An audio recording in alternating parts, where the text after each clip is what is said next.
చాలా మంది బీఆర్ఎస్ నేతలు అయితే పెద్ద ఎత్తున ప్రచారానికి ముందడుగైతే వేస్తున్నారు. ఒకవైపు ఈరోజు బీజేపీ నేత అధ్యక్షుడు రాష్ట్ర అధ్యక్షుడు రామచంద్రరావు రావడంతో నేతలందరూ కలిసొచ్చారు.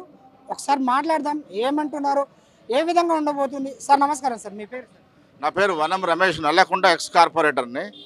ఇక్కడ ఈరోజు దాదాపు 4,10,000 ఓటర్స్ ఉన్నారు. దాదాపు ఎప్పుడా ఎదురు చూస్తున్నటువంటి ఇక్కడ ఎందుకంటే స్థానికంగా బంజారా హిల్స్ నియోజకవర్గమే పేరుకే బంజారా హిల్స్. ఈరోజు ఇక్కడ రాష్ట్ర ముఖ్యమంత్రులు, రాష్ట్ర మంత్రులు ఉన్నటువంటి ఇండస్ట్రీస్ అన్నట్టు ఉన్నటువంటి ఎక్కడ ఉంటారు అంటే బంజారా హిల్స్లో ఉంటారు. కానీ ఇక్కడ బంజారా హిల్స్ పరిస్థితి చూస్తే రోడ్లు, డ్రైనేజ్ ఒక డివిజన్ తప్ప మిగతా డివిజన్లు అన్నీ కూడా చాలా అధ్వానమైనటువంటి పరిస్థితి ఉంది.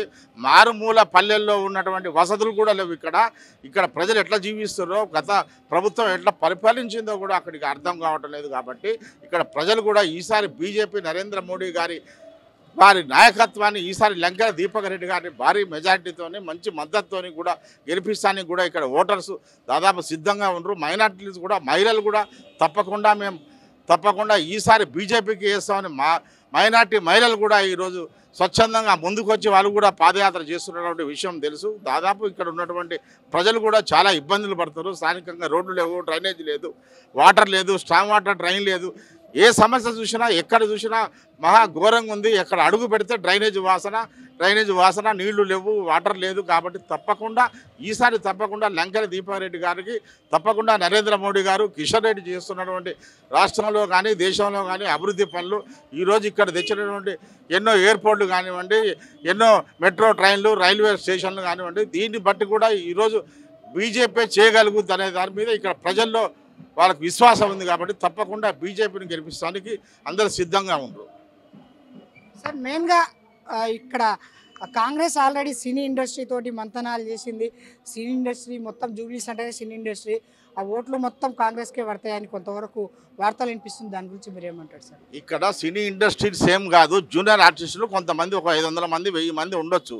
వారికి ఇక్కడ ఉన్నటువంటి కాంగ్రెస్ అభ్యర్థి తండ్రికి వారు పరిచయం. ఆయన జూనియర్ ఆర్టిస్టుల అసోసియేషన్ అధ్యక్షుడు.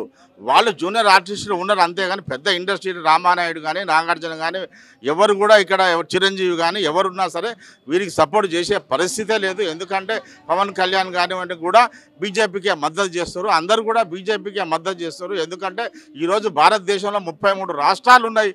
ఏ రాష్ట్రంలో పోయినా సరే బీజేపీ నరేంద్ర మోడీ గారి నాయకత్వాన్ని కోరుతారు. కాబట్టి ఇక్కడ కూడా గ్రేటర్ హైదరాబాద్లో దాదాపు 1,15,00,000 జనాభా ఉన్నారు.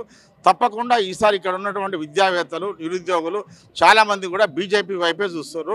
సినీ ఇండస్ట్రీ కూడా దాదాపు నాకు తెలిసి, ఎందుకంటే ప్రత్యేకంగా వారిని కూడా కలవడం జరిగింది, వారు కూడా తప్పకుండా బీజేపీకే ఈసారి ఓట్లు వేస్తారని నాకు విశ్వాసం ఉంది. వారికి కూడా ప్రజల్లో కూడా బీజేపీకి వేయాలి, లంకెల దీపక్ రెడ్డి గారికి వేయాలని కూడా వారు కూడా ఏకాభిప్రాయానికి వచ్చినట్టు తెలిసింది. Thank you sir. Rahmat Nagar డివిజన్లో ప్రధాన పార్టీ నేతలు చాలామంది కార్యకర్తలు గల్లీ తిరిగి ఓటర్ల నుంచి ఓట్లు అడుగుతున్నారు. పెద్ద ఎత్తున ప్రచారం చేస్తున్నారు. కొంతమంది మనతో పట్టున్నారు, వాళ్ళని అడిగి తెలుసుకుందాం ఏ విధంగా ఉంది ప్రజల నుంచి స్పందన, ఏమంటున్నారు అని తెలుసుకుందాం. అన్న నమస్తే అన్న. నమస్తే అన్న. నా పేరు ఉట్టుకూరి రంజిత్ అన్న, మాది ఖమ్మం జిల్లా. నవీన్ అన్నది మేము నిన్నగాక మొన్ననే వచ్చాం. అన్న ఆదరణ చూస్తుంటే ఈ జనాలలో అన్న ఈ డివిజన్లో వరకైతే నాకు తెలిసిన వరకైతే ఒక్క ఓటు ఇంచ ఓటు కూడా బయటికి పోదని అన్న చేసే మంచి పనులకు అన్న జనంలో పదవి లేనప్పుడు కూడా జనంలో ఉన్నారు. ఆ జనంలో ఉన్నప్పుడు కూడా అప్పుడెంత ఆదరణ చూపిస్తున్నారో అంతకంటే మా నవీన్ అన్నకి ఇంకా మంచి పనికి మా గల్లీలు బాగుపడాలన్నా, మేము బాగుపడాలన్నా నవీన్ అన్న రావాలని ప్రతి గడప కోరుకుంటుందన్న. అంటే మెయిన్గా చూసుకున్నట్లయితే పథకాలు ఏం అమలు చేయలేదు, మాకేం చేస్తలేదు కాంగ్రెస్ గవర్నమెంట్ అని వ్యతిరేకత చాలా కనిపిస్తుంది. దాని గురించి మీరు ఏమంటారు అన్న? కాంగ్రెస్ ఎందుకు చేయలేదన్న? కాంగ్రెస్ 6 గ్యారెంటీలలో ఏది మిస్ అయింది మీరు చెప్పండి. 6 గ్యారెంటీలలో ఏది మిస్ అయింది? ఏంటన్నా ఫ్రీ బస్ అంటే అది కడపల నొప్పిలు వచ్చిన వాళ్ళకి వద్దంటారన్న. ఆడతల్లులకి ఏమైందన్న, ఈరోజు ఆడతల్లులు ఒక కాడికి పోవాలంటే సుమారు ఖమ్మం నుండి హైదరాబాద్ రావాలంటే 370 రూపాయలు ఛార్జ్ అయ్యేది. అట్లా వేసుకుంటే ఎంత అవుతుంది అన్న? అందుకోసమే ఆడతల్లులు ఉన్నారు కాబట్టి ఈరోజు రేవంత్ అన్న అంత మెజారిటీతో గెలిచిండు. మళ్ళీ రేవంత్ అన్న ఈ జూబ్లీ హిల్స్ జెండా బాధటం ఖచ్చితం, మా నవీన్ యాదవ్ అన్న గెలవడం ఖచ్చితం. ఎట్లా ఉంది ప్రజల నుంచి స్పందన? ఏమేమి సమస్యలు చెప్తున్నారు మీ దగ్గరికి? అన్న ముఖ్యంగా అయితే 10 సంవత్సరాలు ఉన్నారు, మాకు ఏమీ చేయలేదు, మాకు నవీన్ అన్న వస్తేనే చేస్తాడు అనే నమ్మకం బాగా ఉందన్న వీళ్ళల్లో. ఇంకోటి ఏంటంటే ఏ నమ్మకం అని అడుగుతున్నారంటే రోడ్లు ఒకటి, లేకుంటే వాళ్ళ సమస్యలు చాలా చెబుతున్నారు.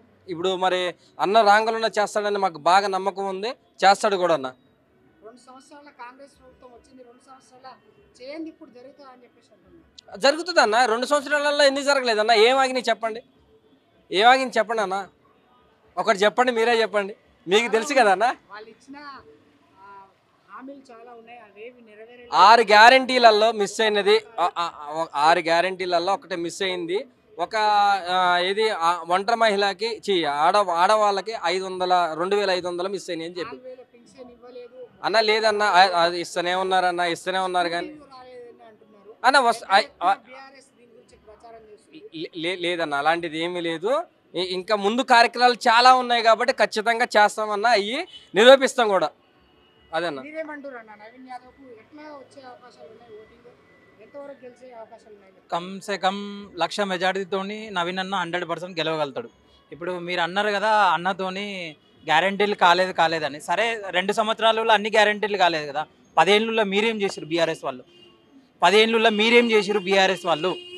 మీరు చేసిన పథకాలు చూపించండి, మీరు చేసిన అవి చూపించండి. కానీ 2 ఏళ్ళు పట్టుకొని మీరు కాంగ్రెస్ అలా అనొద్దు కదా. అయితే ఇంకా 3 ఇయర్స్ ఉంది, ఆ 3 ఇయర్స్ లోపల కాకుండా మీరు అనాలా. అంతేగాని మీరు ఏం కాకముందే 2 సంవత్సరాల అన్ని గ్యారంటీలు కావాలంటే కావు కదా. మీరు 10 ఏళ్ళ సంది ఏం చేస్తున్నారు మీరు? గత ప్రభుత్వం ఇచ్చిన ఉద్యోగాలని ఈ సంవత్సరంలో చూపెట్టుకుంటూ రేవంత్ రెడ్డి అంటున్నారు. అటువంటిది ఏం లేదన్న, అదేం లేదు, అట్లా ఏం చేయలేదు రేవంత్ అన్న. సరే ఇప్పుడు ఏం చూసి ఓటేయమంటారు? ప్రజలు ఏమని అడుగుతున్నారు అన్న మీరు?